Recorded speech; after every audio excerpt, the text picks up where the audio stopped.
Trans issues 101. Hello.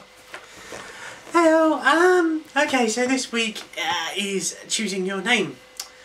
Something I've actually done once already. I always hated my birth name.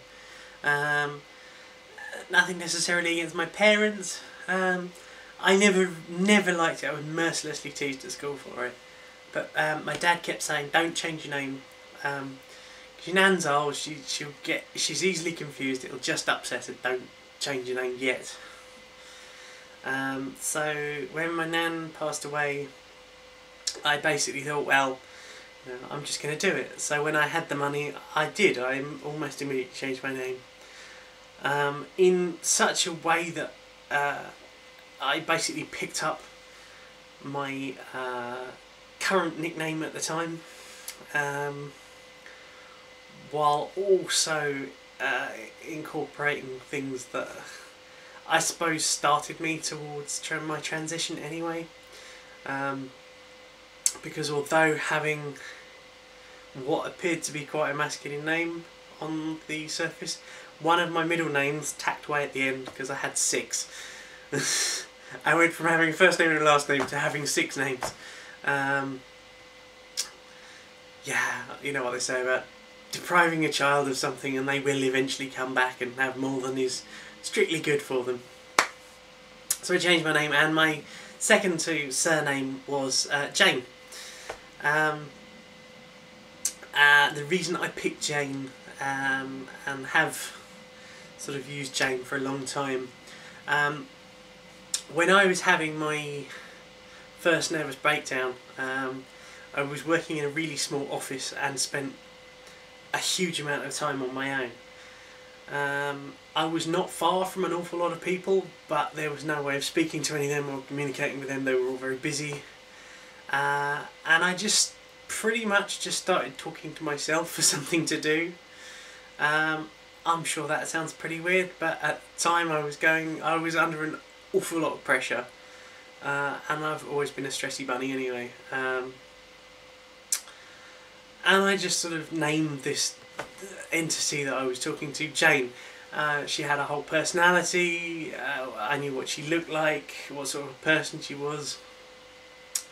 And I was just sort of comfortable with that. You know, obviously I didn't go around telling everyone about it because that would have been a little bit strange, but you know, definitely at a time that was really stressful for me, I needed that. I know it sounds weird and slightly psychotic, but I'm not, I'm fine. So yeah, so I picked Jane. About 4 years ago I went round to see a neighbour that I've known since I was very small, and her daughter used to look after me when I was little. And it wasn't until she showed me a photograph of her daughter that I realised that I had based the Jane that I had made up to look after me during this horrible time. That's who I based Jane on. So I suppose because she's kind of my she was my support at a very tough time, even though she didn't know it. I decided to pick that as my new name. And then when I started transitioning, I decided to change my name. Obviously I had to change my name fully again, and Jane just went from being the last name to the first name. Anyone who's friends with me on Facebook will know that my second name is Aerith, which is spelled A-E-R-I-T-H, but pronounced A-E-R-I-S, for reasons that the internet alone understands. No, there's a huge debate about it, but I was a huge fan of Final Fantasy VII, and I cried mightily when Aerith died. And if you don't know, Aerith comes from a Japanese name, Erisu, but because they don't have a TH sound, it always comes out as an S, so it's spelled TH, but it's pronounced with an S. There you go. Does make sense, honest. So yeah, I always thought she was a really strong character. I mean, she came across sort of meek and quiet, but she had all this power that no one else sort of realised, and she wasn't sort of big on talking about. She had the power of holy, you know, and she's almost like this guardian angel character. So sort of following on from the whole Jane being my guardian, Aerith was as well. So that's where I go. My next name, you know what, for the sake of my own security, I'm not going to mention my other two middle names. But my surname is Magnet. It comes from a joke about my old nickname, which was that I have all the pulling power of a fridge magnet. That's still largely true. But yeah, I don't know, I really like Magnet as a surname. But luckily no one calls me Fridge anymore. As tall and wide as I am, it's just not the most feminine name. So yeah, most of those weren't terribly secret because of, obviously, I have my call sign and it has my name on it. And anyone who knows me on Facebook anyway, please friend me.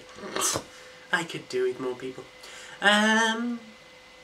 What else did I want to say? Ooh, anyone in the UK who can, I definitely recommend watching My Transsexual Summer, which has been on Channel 4. It started on Tuesday. Or was it Thursday? Either way, it was really good. It was very well done.